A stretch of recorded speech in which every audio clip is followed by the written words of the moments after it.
जय जय रघुवीर समर्थ. मित्र हो, मनाच्या श्लोकांचं निरूपण म्हणणार नाही, पण स्वगत मांडताना ते मला समजलेलं, मला उमगलेलं आपल्या समोर मांडत असताना माझ्या बोलीभाषेमुळं, माझ्या मराठवाडी भाषेमुळं किंवा माझ्या उच्चारातील दोषामुळे जे काही उच्चाराचे दोष येत आहेत त्यासाठी मी आपली मनपूर्वक क्षमा मागतो. माझ्या मताप्रमाणे लिहिण्याची भाषा प्रमाण असावी, बोलण्याची भाषा ही त्याच्या त्याच्या विभागाप्रमाणे येत असते. आणि सगळ्यात मोठी गोष्ट, समर्थांच्या सारख्या अतिभव्य, अतिविराट व्यक्तिमत्वानं जे जे काही व्यक्त केलं आहे ते माझ्या मुखातून बोलण्याची खरं तर माझी पात्रताच नाही. फक्त समर्थांनीच सांगून ठेवलंय म्हणून या विषयापासून सुरुवात करतोय. मी का बोलत राहतो? दोष आहेत, मी चुकीचा आहे. उच्चारातील मनाचे म्हणता म्हणता कधी कधी मनाचे श्लोक येऊन जात, पण तरीही मी का बोलतोय तर एक कथा आहे. कथा अशी आहे की एक माणूस एका झाडाखाली थांबला. प्रचंड भूक लागलेली होती, पांथस्त होता, प्रवास झालेला होता. झाडाखाली सावली मिळाली, त्याला वाटलं मला पाणी मिळालं तर बरं होईल. काय आश्चर्य, त्याच्या बाजूलाच पाण्याचा एक मोठा रांजण भरलेला होता आणि त्या रांजणातून त्यानं पाणी घेऊन पिलं, खूप थंडगार पाणी. पाण्यानं मन शांत झाल्याबरोबर त्याला वाटलं मला जेवण मिळालं तर काय बहार येईल.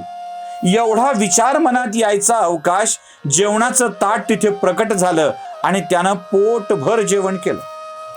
आता तहान मिटली होती, भूक मिटली होती, आता छान झोपण्याची व्यवस्था झाली तर ती बरं असं त्याला वाटलं. आणि थोड्याच वेळात तिथे एका क्षणात तिथे एक छान बिछाना पण आला.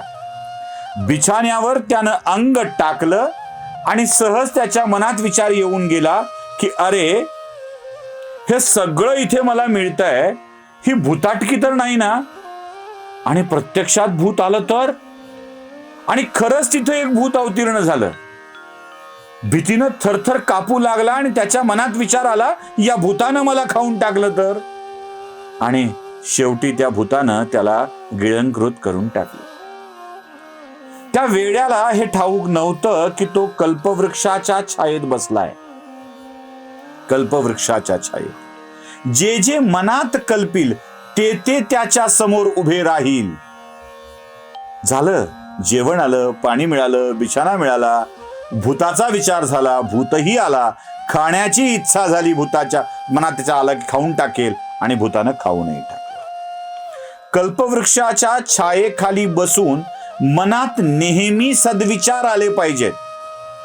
चांगल्या विचारांची मनात योजना झाली पाहिजे तर पुढे आयुष्य चांगलं होत राहतं. मग मी पामर या समर्थांच्या कल्पवृक्षाच्या छायेत बसून याबद्दल बोलायचं नाही असं कसं ठरवू? चुकतील थोडेसे उच्चार, पण याबाबत बोलणं मला भाग आहे, कारण समर्थांनीच आपल्या मनाच्या श्लोकामध्ये याचं वर्णन केलेलं आहे.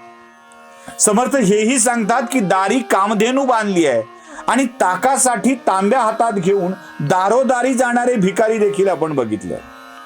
काय आहे, मनातली वासना माणसाला पूर्ण अर्थानं सुख मिळू देत नाही. ती दुःखाकडे घेऊन जाते, ती पापाकडे घेऊन जाते. म्हणून आपल्या मनात येणारे विचार हे नेहमीच शुद्ध, स्पष्ट आणि चांगले असले पाहिजेत. हाच तर उपदेश स्वतः समर्थ करतायत आणि आपण ऐकणार आहोत वर्षा जोशींच्या आवाजात. जय जय रघुवीर समर्थ.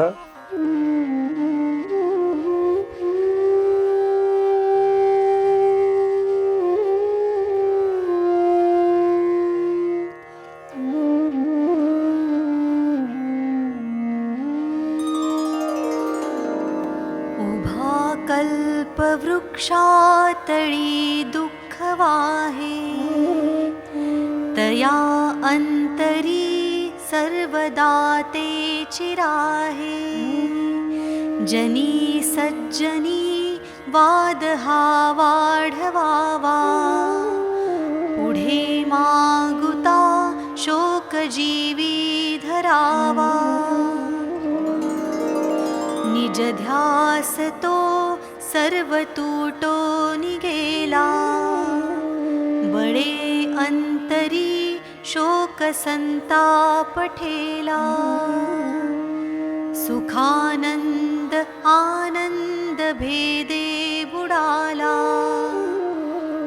मनी निश्चयो सर्व खेदे उडाला. घरी कामधेनु पुढे ताक मागे, हरी बोध सांडूनी विवाद लागे. करी सार चिंतामणी काच खंडे, तया मागता देत आहे उदंडे. अति मूढ त्या दृढ बुद्धी असेना, अति काम त्या रामचित्ती वसेना. अति लोभ त्या क्षोभ होईल जाणा, अति विषयी सर्वदा दैन्यवाणा. नको दैन्यवाणे जिणे भक्ती उणे, अति मूर्ख त्या सर्वदा दुःख दुणे. धरी रे मना आदरे प्रीती रामी, नको वासना हे मधामी विरामी.